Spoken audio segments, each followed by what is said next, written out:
Ya, bismillahirrahmanirrahim. Assalamualaikum warahmatullahi wabarakatuh. Alhamdulillahirrahmanirrahim. We will continue our materi today. Ya, masih bersama dengan bangun ruang sisi lengkung. Ya, kalau di pekan-pekan kemarin kita belajar tentang volume ya. Volume itu isi. Ya, misalkan ini ada botol minum, kita isi dengan air. Ya, maka itu namanya volume. Nah, for today kita belajar bagian yang lain, yaitu luas permukaan. Ya, I have prepared some of tabung ya, beberapa bentuk tabung. Misalkan ini ada botol minum ya. Nah, luas permukaan itu adalah bagian terluar ya, bagian permukaannya. Nih, misalkan di sini ada bagian apa nih yang bening ya, ini plastik ya. Jadi bagian terluarnya, permukaannya. Ya, maka kalau kita perhatikan bagian terluar dari tabung itu ya ada bawahnya. Ya, bawahnya bentuknya circle, lingkaran. And then atasnya juga circle, lingkaran, dan selimutnya. Ya, selimut itu pinggirnya. Oke.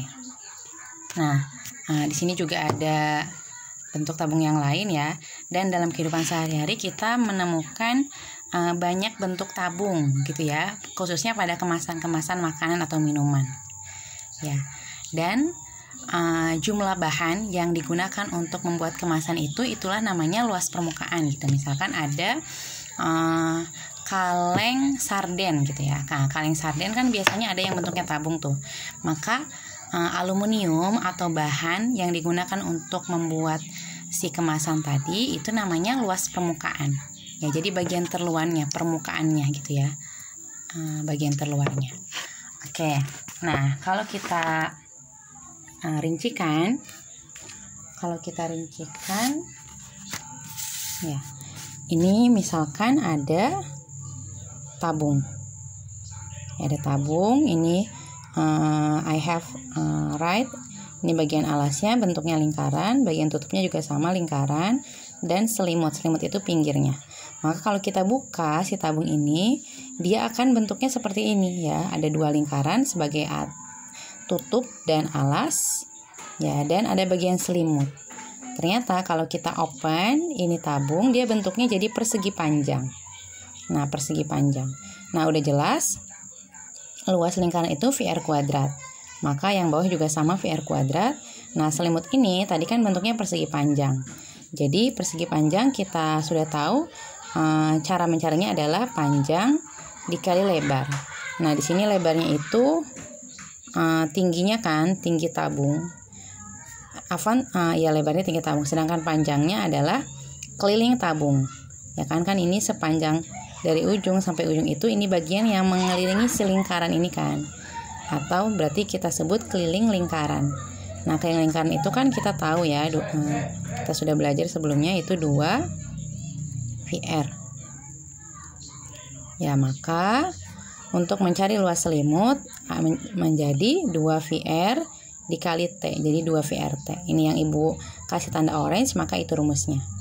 Nah, kenapa kita harus rincikan dan harus kita tahu asal-usulnya? Karena untuk mencari luas permukaan itu rumusnya tidak tetap.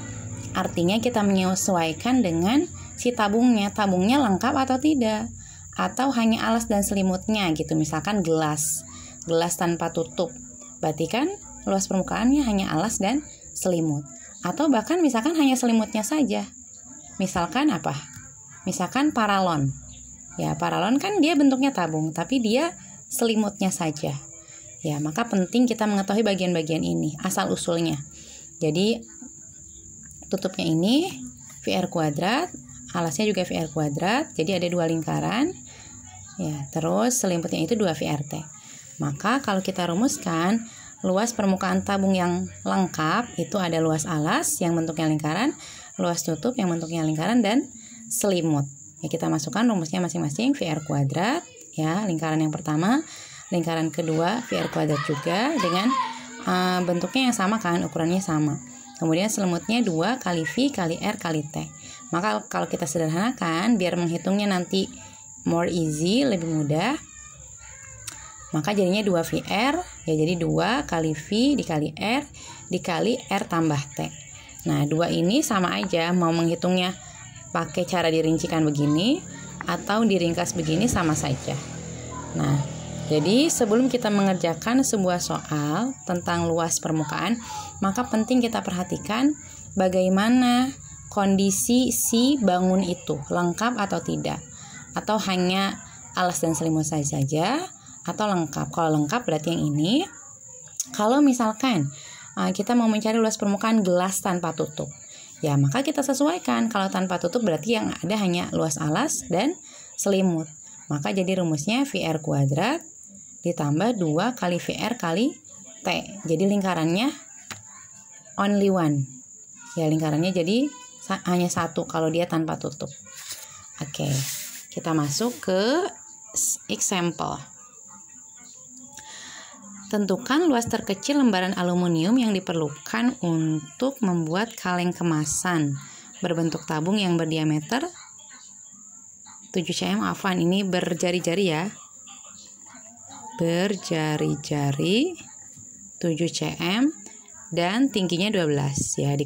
Biasakan kita tulis data-datanya, diketahui jari-jari 7 cm, tinggi 12 cm, yang ditanyakan luas permukaan.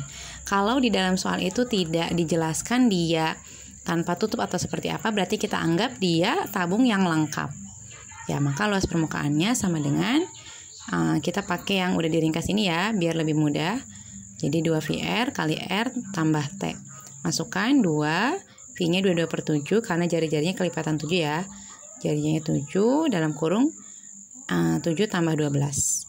Nah, ini seperti biasa 7-nya bagi, hasilnya 1, maka 2 kali 22, 44, dikali yang jumlah dalam kurung ini. Ingat ya, yang dalam kurung ini ditambahkan dulu. Jadi 19, baru dikalikan hasilnya 836 cm persegi.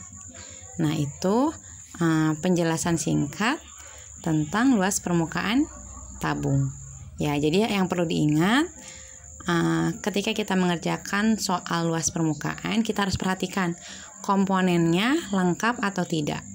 Karena nanti rumusnya akan menyesuaikan. Jadi rumusnya tidak mutlak seperti ini.